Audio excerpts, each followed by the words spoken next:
দৃশ্যপটে আবার আইএস। ইসলামী এই জঙ্গি গোষ্ঠী প্রায় হারিয়ে গিয়েছিল। সিরিয়ায় অভ্যুত্থানের পরপরই যুক্তরাষ্ট্রের নিউ অর্লিন্সে বর্ষবরণের আয়োজনে হামলার ঘটনা ফিরিয়ে এনেছে এই সন্ত্রাসী গোষ্ঠীকে। বুধবার প্রথম প্রহরে যখন সেখানে নতুন বছর বরণের উৎসব চলছিল, তখন একটি পিকআপ ভ্যান উঠিয়ে দেওয়া হয় ভিড়ের মধ্যে। তাতে অন্তত 15 জন নিহত হন। স্থানীয় মেয়র শুরুতেই দাবি করেছিলেন এটি সন্ত্রাসী হামলা, তবে নিরাপত্তা বাহিনী তা নাকচ করেছিল। এখন হামলাকারীর পরিচয় প্রকাশের পর তার আইএস সম্পৃক্ততার দিকটি সামনে এসেছে। এফবিআই জানিয়েছে এই হামলাকারীর নাম শামসুদ্দিন জব্বার। তার বয়স 42 বছর। তার জন্ম ও বেড়ে ওঠা সবই যুক্তরাষ্ট্রে।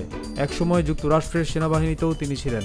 2015 সালে সেনাবাহিনী ছাড়ার পর তিনি রিয়েল এস্টেট এজেন্ট হিসেবে কাজ করছিলেন। যে গাড়ি নিয়ে তিনি হামলা চালিয়েছেন তাতে আইএসের পতাকা ছিল বলে এফবিআই জানিয়েছে।